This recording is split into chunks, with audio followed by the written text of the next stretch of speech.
Happy New Year, Nathan. Happy New Year, Kyle. The start of a new decade.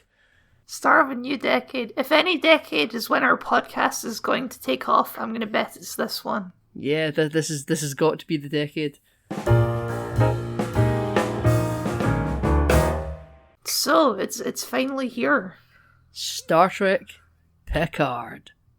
Where do you want to begin? Do we begin just by giving our opinions? Let's start where all good stories start. The beginning. It's pretty good. It's a pretty good intro.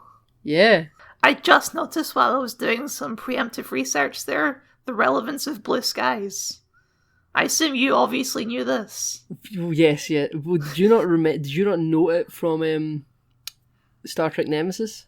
No, I'd forgotten. Oh, but that makes perfect sense. Yeah, they put it in a promo and called it the Blue Skies promo, and everyone went nuts. For people who don't know, it's the song Data sings at Riker and Troy's wedding in Star Trek Nemesis. Circa 2002. Nice little touch. It is. I love this opening. It's you know how people describe The Force Awakens? It's like finally Star Wars is back? Yes. This is how it felt. It's like the Enterprise is back. They're wearing the proper uniforms. On the wrong ship. Still, yeah. I forgive it because it's a dream. Yes. But it sets up, we're back in the real Star Trek again. And I'm sorry, Discovery, but you're not real.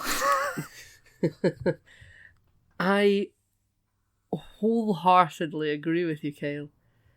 The beginning of Star Trek Picard Episode 1 Remembrance is sheer joy. As soon as you see the Enterprise, big swooping shot of it, you can't help but smile. Yeah, it's impossible. It's the Enterprise D, and it looks how it should look.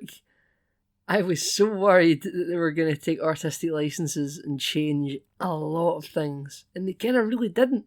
Apart from, as you noted, they used the Discovery remake of the Enterprise A, or not the Enterprise A, the Enterprise. Yeah, well, that's for next week. That's episode 2, and that was like in their this season on Discovery. Here's things this season on Picard. Things to come. Oh, I haven't seen that. I didn't get it on Amazon Prime, but they put it on social media, and it was like via CBS All Access that it was playing. So I don't think I got it either. Anyway, we open it and it's a dream. It's a dream. It's obviously a dream. The camera pans through the window into 10 forward, which I thought looked a little bit small and squished, like the set was clearly not built to be. What's going on with your voice there, mate? What do you mean? You're sounding a bit hoarse. Oh, sorry, hold on. Okay, how do I sound? Okay, you sound normal now. Sorry, I've been struggling with my voice recently. Apologies, this might happen multiple times during the episode, and we're just going to have to live with it. It's fine. So the camera pans through the window into 10 forward.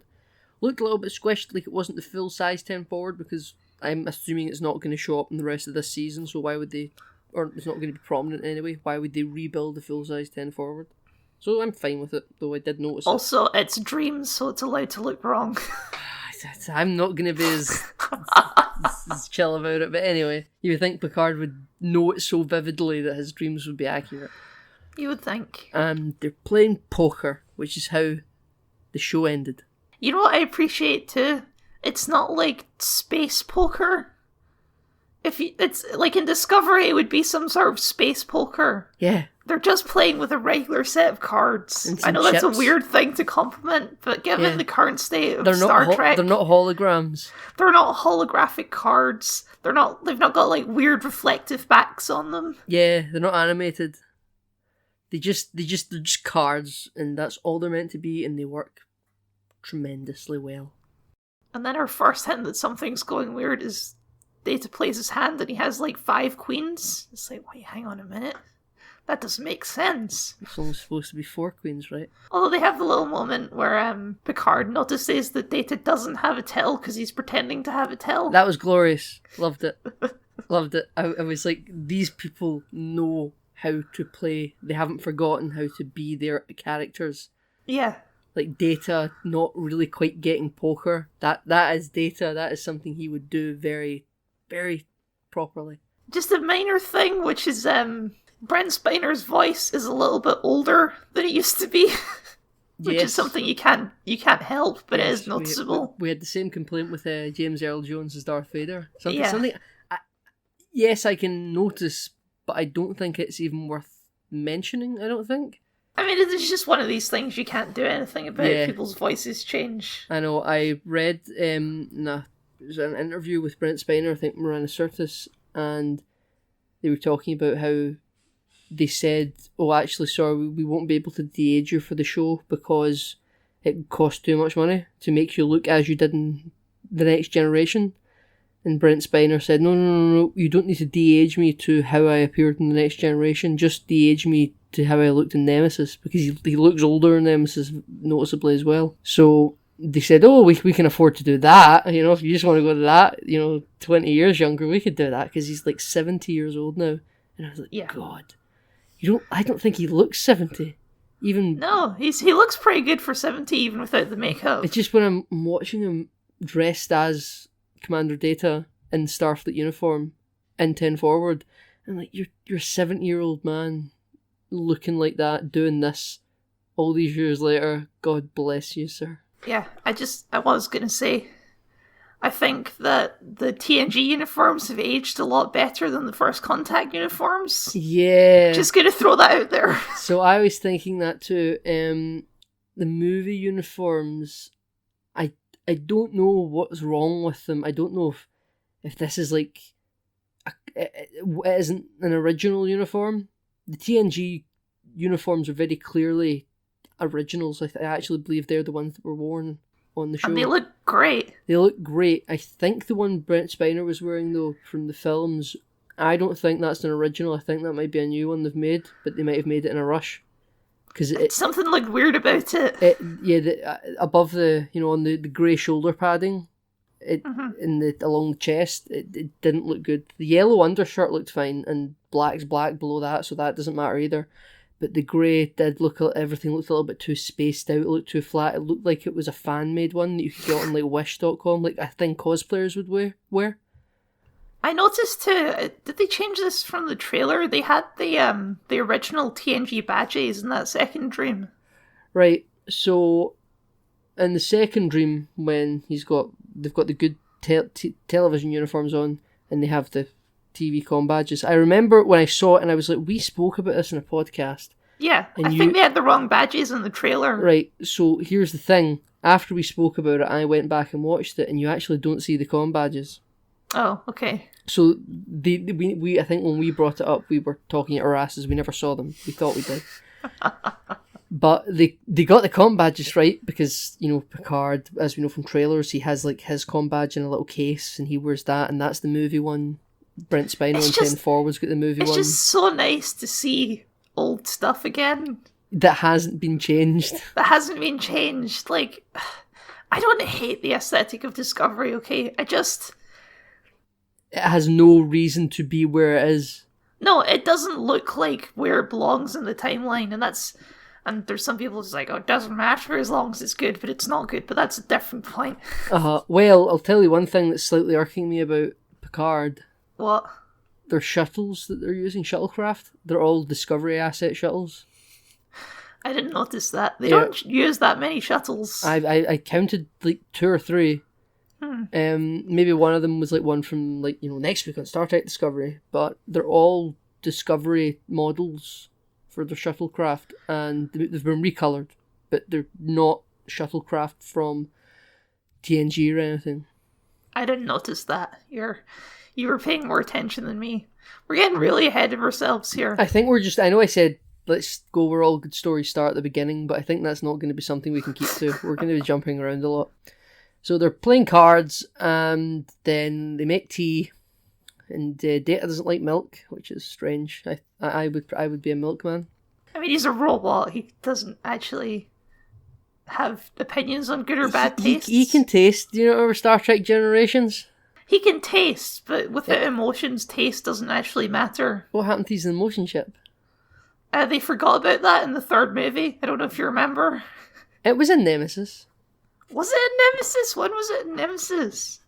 I presumed when he was singing Blue Skies, he had it turned on. he sings all the time in TNG. Yeah, but that was very there was no emotion. Like he's smiling and being charismatic in Nemesis. Okay, sure. Anyway, so he doesn't want the game to end, and then suddenly they're in front of Mars. Mars blows up. No, I haven't watched the Children of Mars short trek. It's not I assume we in the see UK. those two children blow up in that short.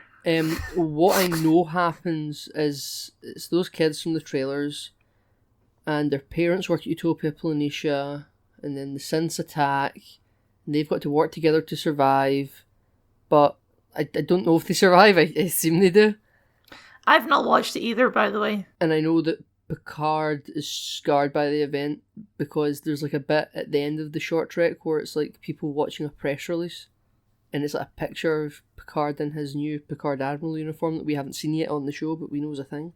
Mm-hmm. And it's like I Admiral know we Picard saw it. condemns We the saw attack. it for like 5 seconds in that sort of news feed. Did we? You saw just the shoulders of it, but it did look like he was wearing that uniform. Well, that's a question. What did you think of all those pictures for the newsfeed thing where it's like, Admiral Picard, this is his career? They showed Worf! I cannot believe they showed Worf. Right, yeah. Now, That was so notable to me. It's like, there's Worf, regular ass Klingon what Worf. was more notable to me they were all just pictures from like episode screenshots essentially. Well, sure. I know, but I was fine with it. I'm not going to critique it. It was something I noticed. And I tell you why I'm not so surprised they showed Worf. Because someone asked Alex Kurtzman about Worf, and someone said, is he going to show up as a Discovery Klingon or as a Klingon? And Alex Kurtzman said, well, of course he would show up as how he would regularly look. We wouldn't change anything about him. And I'm like, Worf will be the only normal Klingon amongst a bunch of Discovery Klingons. No, here's what I think. And I don't know why they weren't able to articulate this, or maybe just everyone else in the world was failing to understand, myself included. I think all they wanted to do was update the 60s aesthetic to the point where everything that was ever the 60s look in Star Trek just no longer exists. And, Klingons in TNG will always look how they look, and in Enterprise, when they become flat-faced to look out how they do in the 60s, you're going to have to retcon that in your head to they're not actually turning to be like human looking like, despite the fact that it's down to a human thing. They're going to look like monsters throughout that era of Captain Kirk and Captain Pike. You're just going to have to pretend that's what happened. And then... Do you have to do the same for Trouble, or not Trouble with Tribbles? The DS9 time travel one? The DS9 one, yeah. Or the Mirror Universe Enterprise one, yeah. You're just going to have to... You're going to just have to pretend that See, that's I not prefer how to things do look. it. I prefer to do it the other way and pretend that's not how Discovery actually looks. Well, they're really forcing it, as we know from next week. There's a Discovery Constitution class. Yeah. Yeah, it is what it is. But I think maybe this is why I think they should have just not bothered trying to make stuff in the 60s. Then you can keep whenever you want to do a time travel episode with the TOS era. It can be like a kind of inside joke where it's, oh, look how advanced all this is. When it's clearly jelly babies on a billboard, for buttons. At least we have finally a Star Trek show set in the future. Yes, post Nemesis. God, it's good. It's good to move forward. It finally feels like it's canon again. Yes, like this feels like I can accept this. Yeah, it feels like it's real. Yes. I completely agree. So, Picard wakes up after the dream. He has a very good boy. He's a good boy called Number One, who's a pit bull. Lovely dog. He has a couple of Romulans working on his... Yeah, he gets out of Well, bed. I love all the stuff with Picard in the vineyard, because it's clear that, he doesn't hate it there, he's just... It's not fulfilling him properly, and I think it's acted very well. Yeah, so do I. So I'm gonna kind of jump out into the real world again. There was at the premiere they showed the first 3 episodes, and what everyone is saying from that is apparently the first 3 episodes are all set on Earth, more or less. Picard doesn't go out into space for the first 3 episodes. I was gonna say, is this the first Star Trek opening where you don't see the bridge of a starship? Yeah. That's what I thought. That's fun. That's new. Yeah, I'm trying to think. Oh, Enterprise. But I suppose the first episode of Enterprise, you do end up on the bridge of the ship when they leave. Of course, yeah. So they said the first 3 episodes, and people were saying that like it's a bad thing. I don't think so. I really enjoyed the first episode. That's what I was expecting from the show. You're expecting to jump out into space and fire. No, I was expecting not to. Oh, not to. Right. Okay. Yeah. All the marketing made it clear that this is a different kind of show. It's not a Star Trek show, or not like a classic Star Trek show where they go off and have adventures. See, this is the thing with like Discovery. It's not Star Trek tradition, but it's doing it in a bad way. This is doing it in a good way. This is doing it in a clever way, as opposed to Discovery, which is doing it in a dumb explosions everywhere way. Yeah. So Picard decides, I'm doing an interview, and we're going to talk about the Hobus supernova that destroyed Romulus. And one of the Romulans is Irish for some reason. It's fine. It's fine? It's fine. It's fine. No complaint. And the other dude, who I don't know who he is. I think we're going to see more of them, though. They seem like they have a role to play. They're like his nurses / in-house workers. I like that he's taking them in like his refugees. Sure. Seems like there's a lot of people working on that vineyard. I thought he just staffed everyone that works for him as a Romulan, you know? I mean, that would make sense. He is a bit of a immigrants' right activist. Yes, he has become that.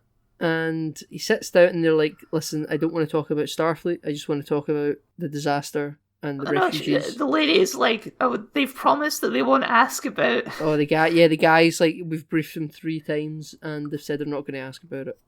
So, of course, she asks about it. So she asks after the picture montage. They show that she's got this little hologram and they're showing the different, like, the makeups to choose one. And I thought that was cool. Is that what that was doing? Because I've watched the episode twice and I'm like, it looked like you're looking into a mirror and the mirror's changing colour. And then you said, that's good. And I'm like, what is good?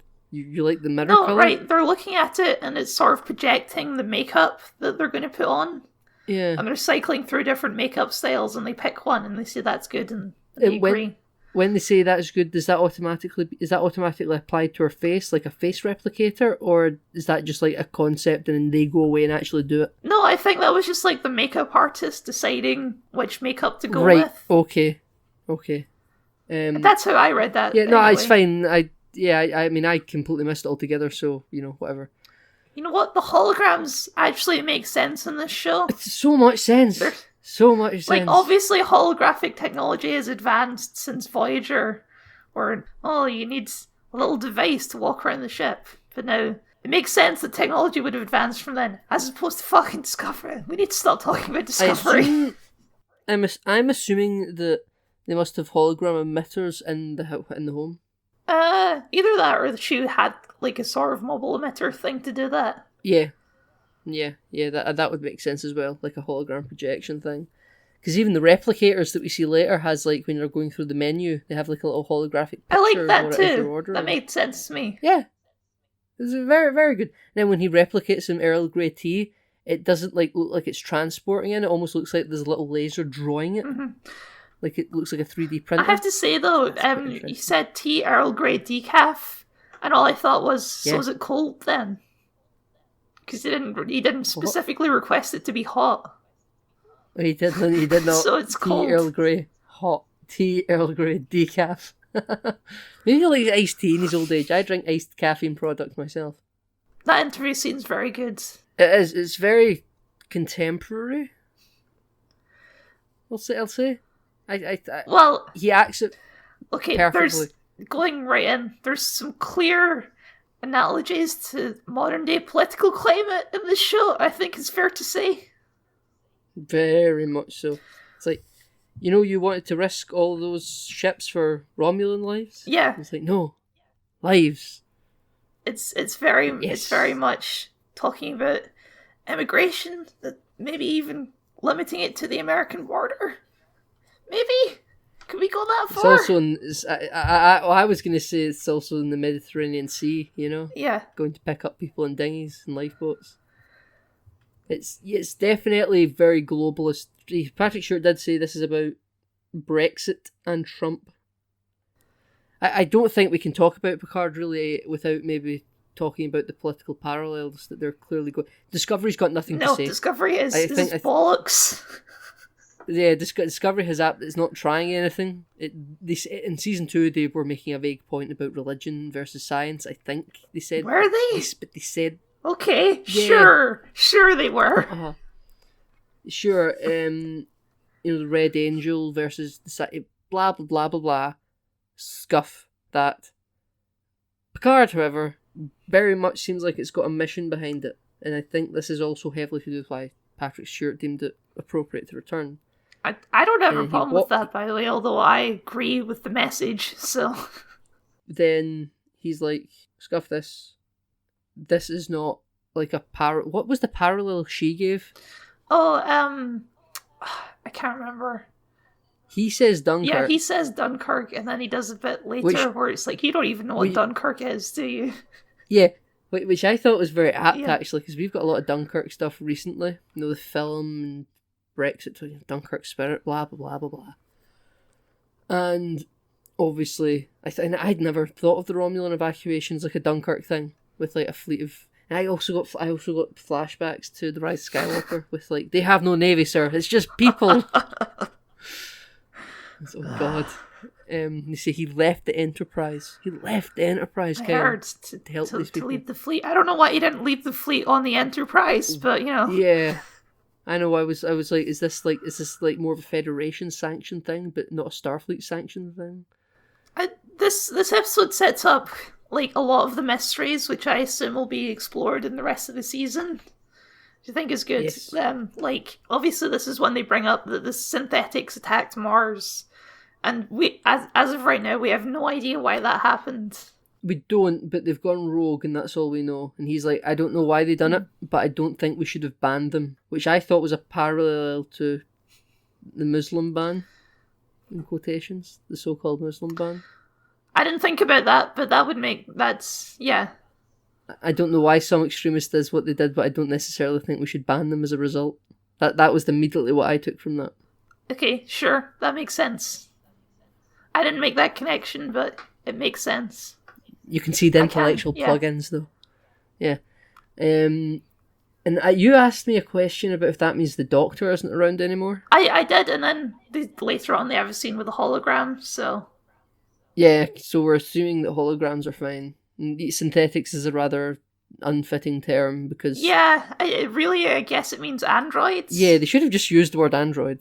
Yeah, because I would count the Doctor as a synthetic life form. So would I. That's very vague. Maybe if he does show up in season 2, which has been rumoured, they'll go into that, maybe.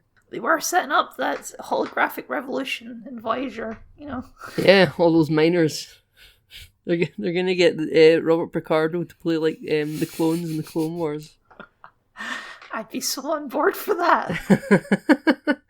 So he leaves the interview because he's like, you don't know what the hell you're talking about, and Starfleet has changed. And it's like, because it was no longer Starfleet. Great. And that's fantastic. That's obviously like the current political climate of like leaders in charge are dumb and bad now. They're being more isolationist. Deal. Yeah. Yes, so that's fine. How do you feel about that, by the way, that Starfleet has lost its way? I don't think it's inevitable. I mean, by defining saying they've lost, obviously losing your way is a bad thing. So I would think it would also be a bad thing, and they're becoming more insular. Like, that's the point. Well, I'm thinking that that's a sort of problem that will be tackled in the show. Yeah, but I don't think he's going to become like this, commander-in-chief of Starfleet and like fix it.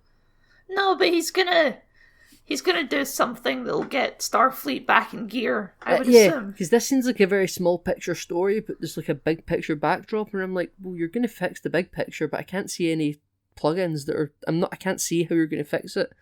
Like at this point, jumping ahead, it seems like it's gonna end with Picard getting synthetics their rights back, I would guess.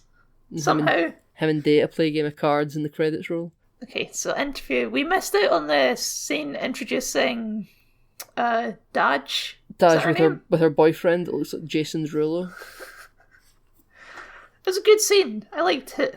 Yeah, I like that character a lot, actually. One thing that I've never been a big fan of really is they all speak really modern. I think that's inevitable. Yeah, I mean, I think this show sounded more like Star Trek than Discovery did in that way. Like, when people make that complaint or just observation, I think, well, when they made it in the 80s, I bet people that were talking sounded very 80s, and then, 90s and 2000s. Because, I mean, in Enterprise, they do sound quite contemporary, but I always put that down to it just being a prequel, because it's closer to us. But I think it's just because it's grounded by returning characters. Like, Picard still sounds like Picard, which is great. Yeah. Data still sounds like Data, which is great. Even if the newer characters that speak more modern, like, it kind of emphasizes like how old and out of date Picard is, I think. Yes, that could work. So they're having she just got accepted to the Daystrom Institute, which is Trek fame. First time we're seeing it though, right? It's the first time we see it, yes, but it's long spoken about. She's having a little cuddle with her boyfriend, and then he goes to the masked replicator, men come and attack. And at first, for some reason, I thought they were what's the species from DS9 that joins the war? Right, the Breen. I thought they were Breen for a second. I don't know why. This show has, like, because of how much transport and bad people do around places, it brought up the question to me of the houses not have transport dampeners. Because I would think that anyone could just be abducted from Earth now that people have transport technology so widely available. Surely we need to protect your home. Maybe out in the street, fine. But, like, in your house... I mean, these guys seem pretty advanced. Maybe we can buy that they have some sort of special transporters. Yes, fair enough. So they do have a throwing knife kill. They get the final kill cam in Call of Duty. Yep. And she does a really good scream. They put her bag over her head, and then they're like, she's activating, and she kills them all. I thought of the film Upgrade that everyone speaks about that I haven't saw, but that's like the thing I see from like clips, and it's like he's got a chip in his head, and when he's in danger, it activates, and it becomes. You know what it reminded me of? It reminded me of Chuck, the TV show Chuck. Alright, I never watched Chuck. And around season 3, he gains the ability to do kung fu, and it was very like that. Yeah, so she fights them off, she runs away, and then she gets like a vision of Picard. She does get a vision of Picard. She's like, I need to go find Picard. And then do the interview, because we've kind of jumped back and forward. Yeah, and she sees it on the TV, and it's like, that's the guy. That's the guy, so... And then it cuts to Picard with his doggy sitting outside his vineyard having some wine, and he quotes Shakespeare. And he's like, who said that, number one? And then the girl shows up, and number one runs over to her, and then, questions are asked. Who are you? Who the hell are you? You can help me. I can't help you. I don't know who you are, but I think you do. And she's like, you're unsure if you know who I am. How do I know that you're unsure? You know, I didn't mind this stuff. I thought from the original trailer this scene was going to be like a dumb, like, it's my destiny type deal. Yes. They didn't go that route. They have like a Star Trek conversation about it, where it's just like, take your time, tell me everything that's going on. Yes, Picard. And Picard believes her. I think Picard's mellowed in his old age. I think he would have been quite impatient if he was younger. Maybe, but... Picard doesn't like children. She's not a child, though. Yeah, Picard's 150 years old, though. So they go have some tea, and the Romulan help, they are very willing to be like, okay, we'll take your tea, we'll go wait in the kitchen, you just have a talk. There's one thing that I didn't like, and it's like, hey, look at your necklace, it's very pretty. It's the most boring necklace ever. I never would have asked about it. It's an interesting shape, I guess. I don't even think that. It's just a piece of jewellery. I've seen Dabble girls on Deep Space Nine were more interesting jewellery. I think it's because she was fiddling with it a lot. Was she? Yeah, okay. It's like a quirk where she was fiddling with her necklace while she talked. Right, okay. So she's making a point of it, and he's like, what the hell are you doing? Let's make conversation, because this is really awkward. Let's talk about your necklace. Girl, whose name I forget, Daj. Daj. This is, my father made it or something. And Does she say she has a twin? No, she doesn't. They don't find that out till the end. Yeah. I like that the show makes it pretty obvious pretty quickly that she's an android. They don't really dance around it. Yeah, it's not like an episode 5 reveal. You're like, oh, it's right, okay, out of the way. She is an android, and so that's when they give her a bed, and that's when we get the second dream with Data making a painting that apparently already exists in the real world. And apparently Picard has an unfinished one hanging on his wall. Yeah, he I think that's the one he's got. No, it's not unfinished. The one he's painting in the dream is the one that's in storage, and the one he's got hanging on his wall. It's the same painting, but the girl in the painting isn't looking at the person looking at the painting. It's looking over the water. So he's got that one hanging up, and he's like, I recognise the painting. And there's 2 paintings for some reason, and Data painted this girl's face, so it's not like Data in life had no idea who this person was. Data must have known who this person was. Well, this is the thing. Like, Dream Data obviously knows some shit. Yeah, but why does if it's a dream, then Picard knows what Data knows because it might be the dream. It might be like a representation of Picard's subconscious. Like, Picard has seen that painting before. Yeah, obviously. And it's just his subconscious is like reminding him of it. Yes. I guess. Mm-hmm. Yeah, that's what I took that as well. But Data painted the real paintings that Picard owned. So Data must have known who this girl is when he was alive. But either that or the person who made the androids based it on that painting. Possible, because I was given the impression from the episode that when Data was alive he knew nothing about this, and this all happened after he died. Yeah, so that's what I got the impression of too. They might have just copied the paintings. So I wonder where Lal is. Lal's body must surely still exist. That's why when they were revealing this and they didn't reveal the twin thing, I thought the reveal was going to be that Daj is just Lal. I'm surprised they never mentioned Lal or Lore. I'm surprised by that too. They make quite a few little subtle references, like Bruce Maddox. Yeah, shout out to Bruce Maddox. I didn't know his name was Bruce. I just always called him Commander Maddox. And the girl was like, Bruce Maddox. And his name's Bruce. I don't know why. I caught it. I was like, Bruce? That's an unusual name. So they decide from that point. Well, the girl runs away because she doesn't want Picard to get killed by throwing knives. Yes. So she runs. You know what I noticed too? Yeah. They pay attention to the fact that at different parts of the world, day and night is different. Yes, indeed. Like, it's nighttime in Paris, but when Picard goes to San Francisco, it's daytime. Middle of the day. Yeah. It's the same time, and it's like, wow, shows never pay attention to that. Those transporters energized quickly. Of course they do. This is a thing in all Star Trek, is they can get across the planet in minutes. No, that's not what I mean. I mean, like, you know how in TNG or DS9 or Voyager, when someone beams down somewhere, there's like a hold shot where you have to watch them all kind of assemble. In this, it's almost like it's a portal. You just energize and keep on walking. You don't even need to stop.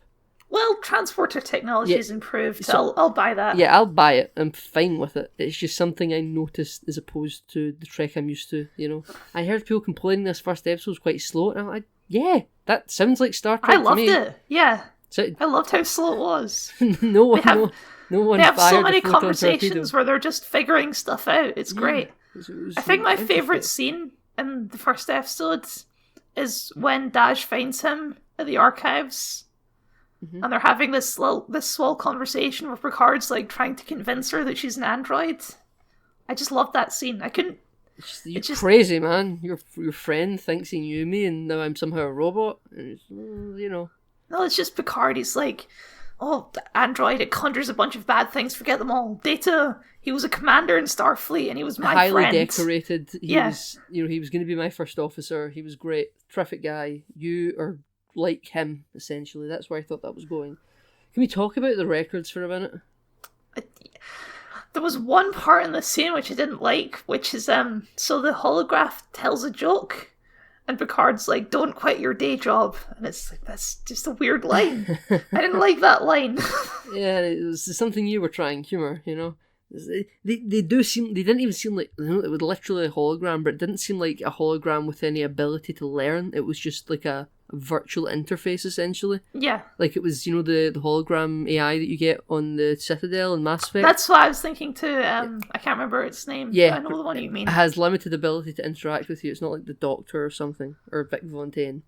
Mm-hmm. And he goes into his vault, essentially. I took it like Gringotts. And it's got a bunch of old Enterprise stuff on it. He's got the Stargazer.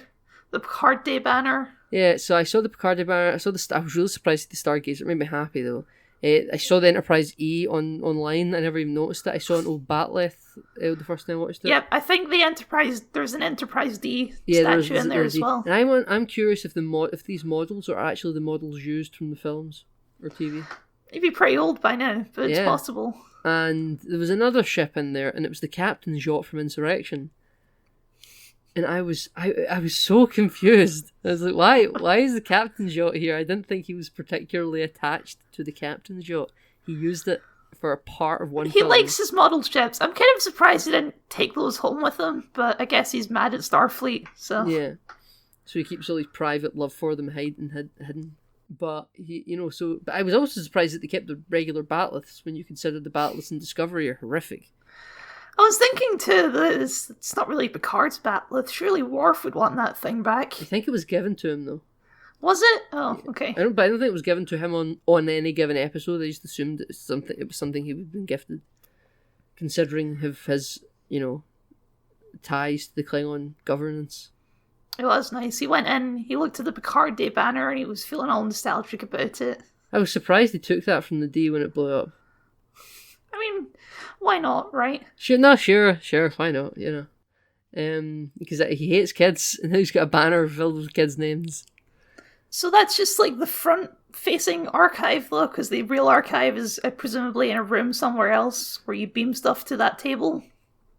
Yeah, well, it says everything's quantum locked, so I don't know if, you can store it's in stuff. Like a transport buffer. Yeah, so everything's kind of stored in a data server, and then you can energize it out into the room, and no one's been in the room. Sense. Not even for cleaning. No one's accessed the painting, and it's Daj's face.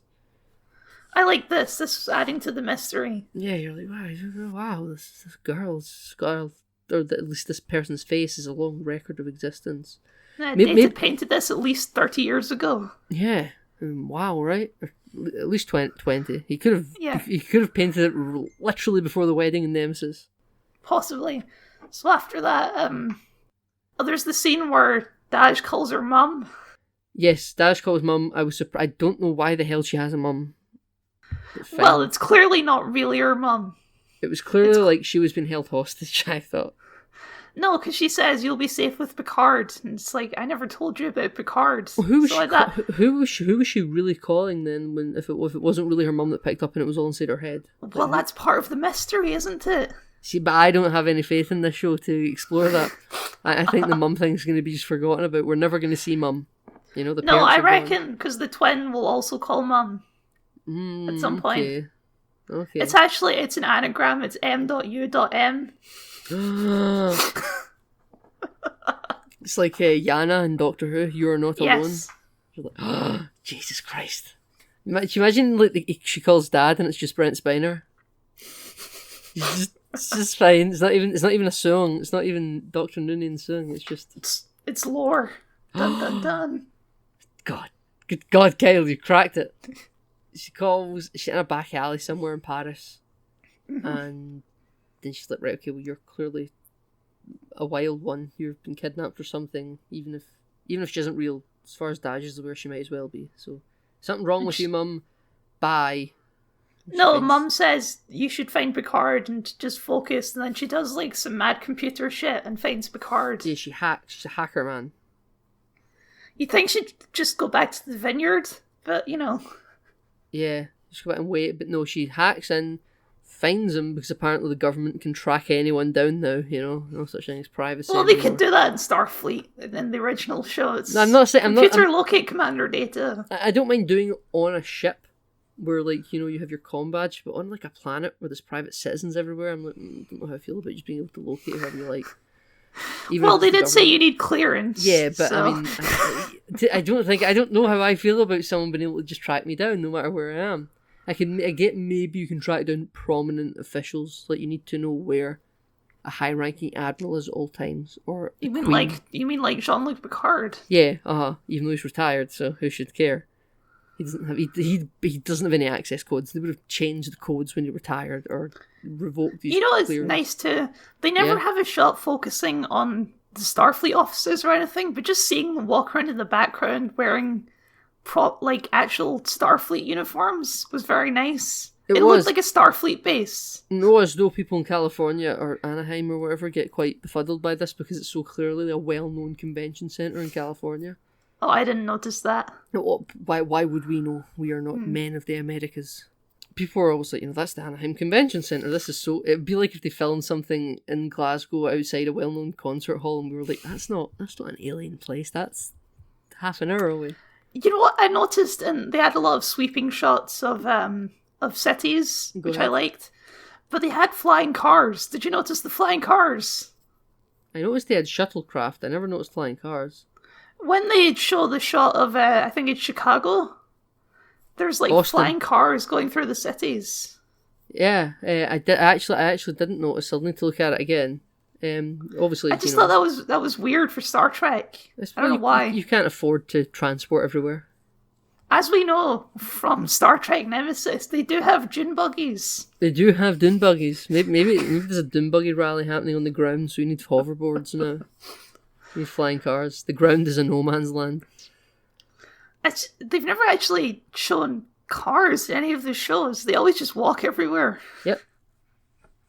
Or there was that one episode of TNG on the holodeck when they're on the train going to Vertiform City, and Data's like fiddling with the holodeck via a manhole and he keeps trying to get run over by a mad taxi driver. Oh, sure. Yeah, but that's in the holodeck. That's in the holodeck.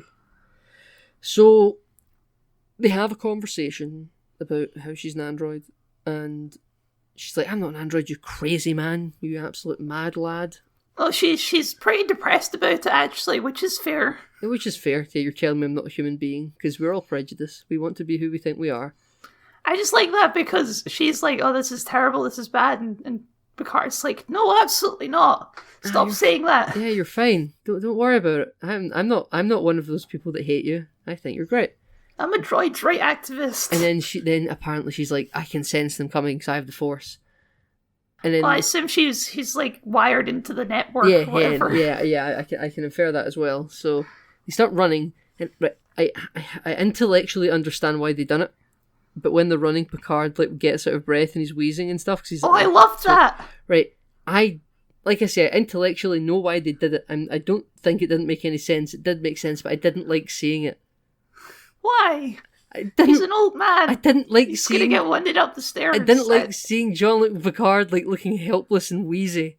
That's the point. I know that's the point. I can intellectually understand why they done it. I wouldn't say it doesn't make any sense. It makes complete sense. I just didn't like seeing it. It's like, no shit, he's an old man. No, we didn't need reminded. We can see him running up those stairs, like at his age. We saw how frail he looks. So then they have a fight scene on the roof, and in the trailers I thought these were going to be silly Discovery-like, but as a superpowered android, it kind of makes sense, so... Yes. But then, plot twist, she blows up. She dies, yeah, like, wow. Could you explain what happened there? I wasn't quite clear on what happened. So, they look to be Romulans, but they spit what... I feel like the implication was, or most people took it as, they had acid blood that they spit, but they don't... Romulans don't have acid blood, that's just not a thing. And even if they did, it wouldn't melt themselves, presumably. But he did melt when he was bleeding. So, I thought maybe they activated some sort of incendiary bomb or something. Yeah, I thought it was like some sort of... fail-safe type deal. Cyanide pill, but for Romulans, and it's acidic. Yeah. But he spat in her face, she started to melt too, and then there was an explosion because maybe the acid's explosively corrosive. And Gotta say, I didn't see it coming. I didn't see it coming either. And Daj is dead. Yep. Roll the credits. Picard is pretty upset about it. But he has that scene on the couch where he becomes Picard again, I think was the point of that scene. Was it? I wasn't sure. No, he's in that scene. He's like, I've not been sitting here living. I've been waiting to die. And he gets up. He's on the mission now. Oh yeah, he's like, this is him got a purpose now. I thought he was going to wake up with like broken legs. And no, he's fine. I presume they could have repaired broken legs pretty easily with a good idea. Sure, with a hypo spray.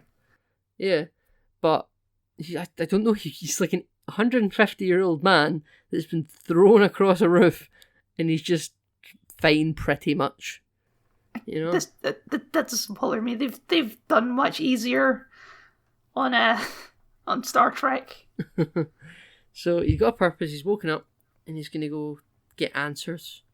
He heads to the Daystrom Institute and meets Dr. Lady. I remember her first name is Agnes because that's my grandma's name.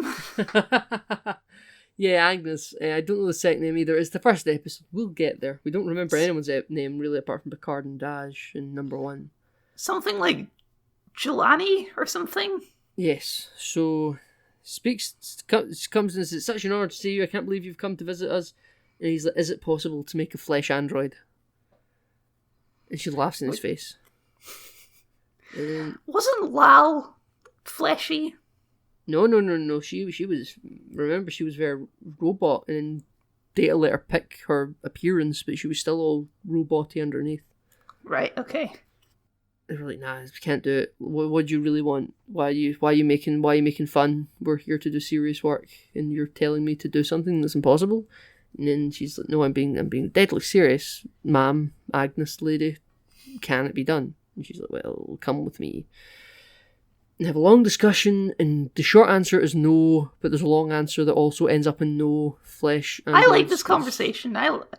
This was a good first impression of this character, I think. I thought it was good. She seemed very capable of handling herself, and this is the entire android specialist department. Look how deserted it is. After the synth attack on Mars, we all shut down, and we were on the brink of getting something close, and the flesh androids is like, that's the end game, that's the holy grail, that's what you want, but we never got to break it. And now everything we do is only theoretical. We can't put anything into practice because it's bad. Oh, and also apparently Maddox went insane.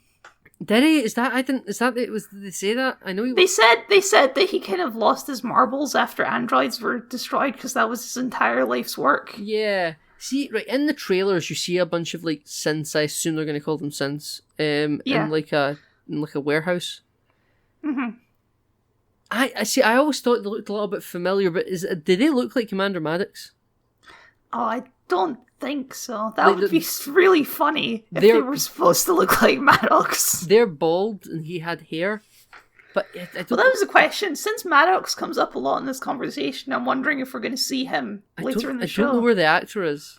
I feel like if they were bringing back another character like that, they would have mentioned it. They made a big deal about bringing Hugh back. I was so surprised that he came a couple of times and he was a protagonist. He was like, Maddox was in like a season 2 episode. It's a very famous season 2 episode though. I know, but it was kind of one and done. I don't really think people remember the debate in the court. No one remembers Maddox. You know, I remember Maddox. You might remember Maddox. Most people don't, and he gets a few mentions later in the show. Data's sending him stuff, and they're kind of communicating every so often. I was surprised that they mentioned him because they need to pay the writer that came up with that character money. I was so like that's why Tom Paris is Tom Paris in Voyager, not the guy that I know.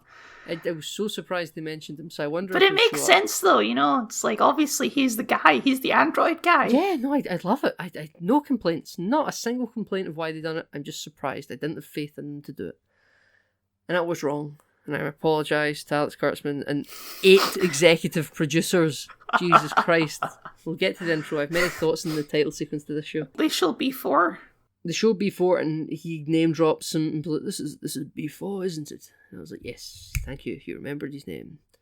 And she's like, it's a copy of Data. And I'm like, it's technically a prototype of Data. Lore was the twin. They immediately set up, it's like, B4 isn't Data. We've closed that plot thread. Yeah.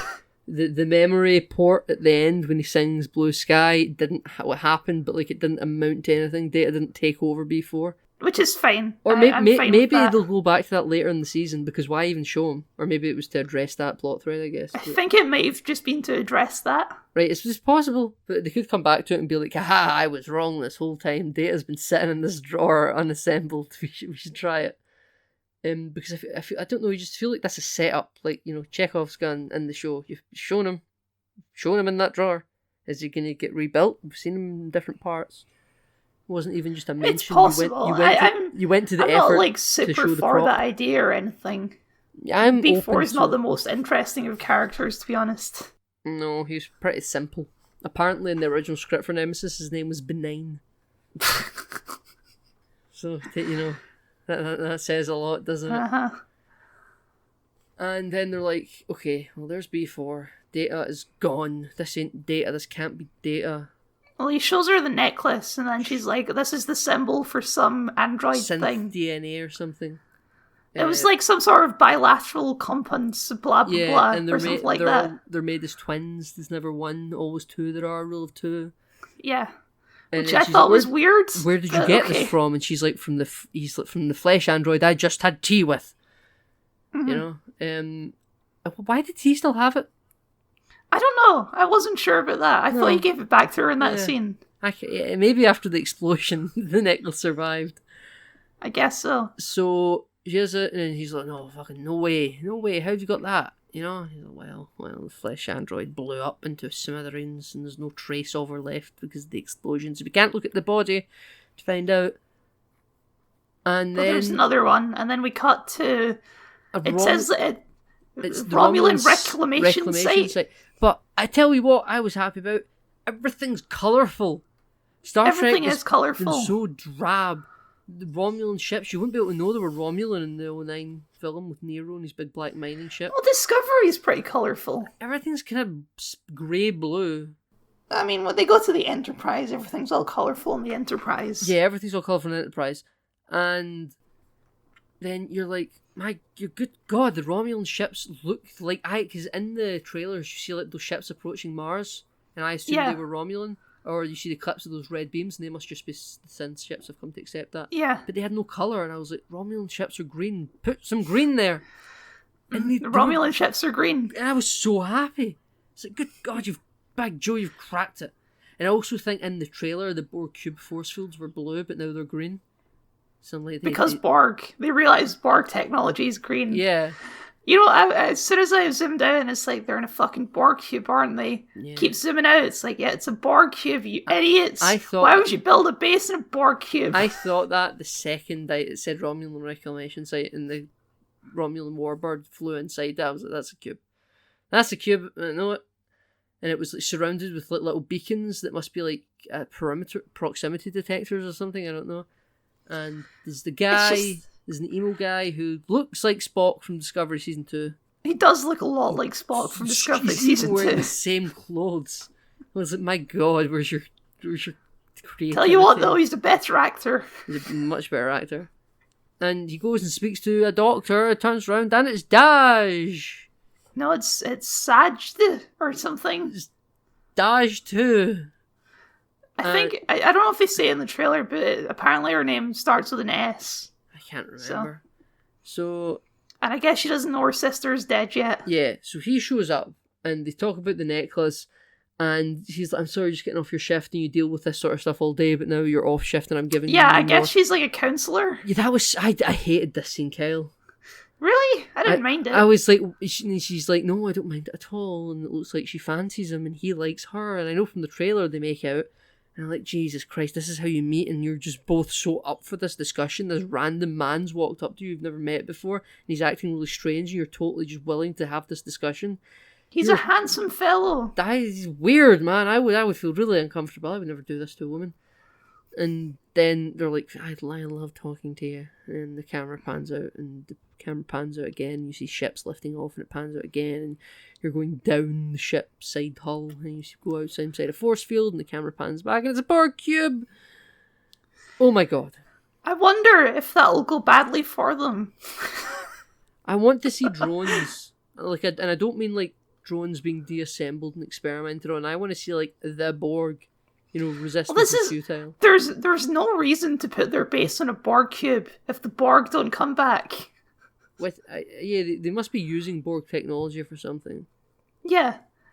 I mean, I know in Star Trek Online and in one of the comics, Nero's ship is modified with Borg technology.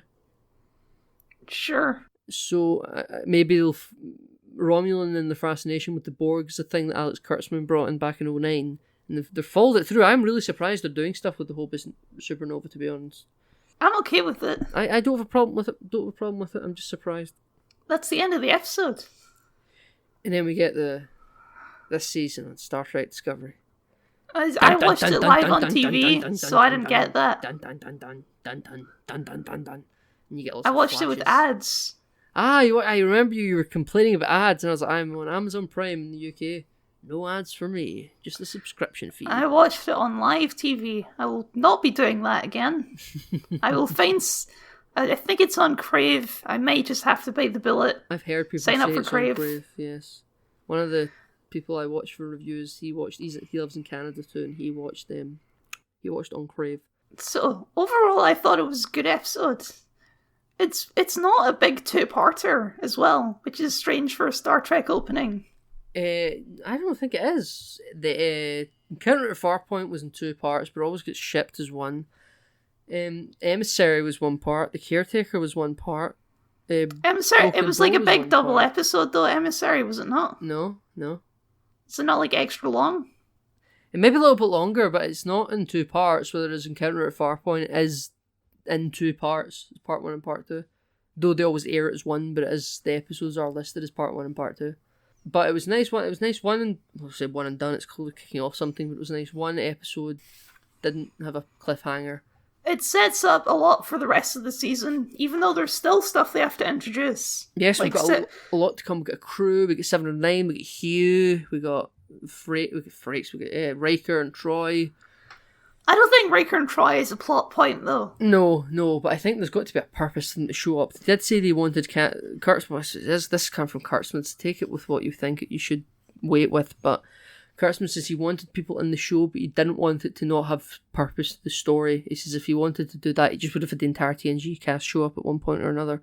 And the reason certain characters aren't in it is because it just wouldn't make any sense, and they could have them show up, but it would be pointless. Well, here's the thing about the Starfleet banning androids. Yeah. Is the entire TNG cast is probably not down for that. So It's entirely possible that the entire TNG cast has left Starfleet. Well, we know from the Countdown comic, Geordi was the head of Utopia Planitia before the Synths attacked. So I don't know. He could be somewhere. Maybe he's dead. Comics don't say he's dead, but I hope not. Is Worf Chancellor of the Klingon Empire now? The actor that plays Martok's still alive, but Christ, if Martok's still alive. If there's one character that would show up along with the data plot lines, it's probably Geordi. Yeah. Best friend and all that. I want to show up. Romulan Yar. That would be something else. That's something they've hid from the marketing. That'd be great. There has to be at least one twist they haven't spoiled in the trailers, right? She could be Praetor of the Romulan Empire, or what's left of it. It's entirely possible. Yeah. If she isn't in it, we'll just need to assume she died on Romulus. I'm going to assume there's at least one cameo they haven't spoiled in the trailers. I think they're smart enough to do that. Q! It's going to be Q, Kyle! Q's going to show up and talk about the trial. My God, I hope he does. Oh, come on. Come on, Q. I know you're here. I know you can hear me, Q. Give us the trial. Come on.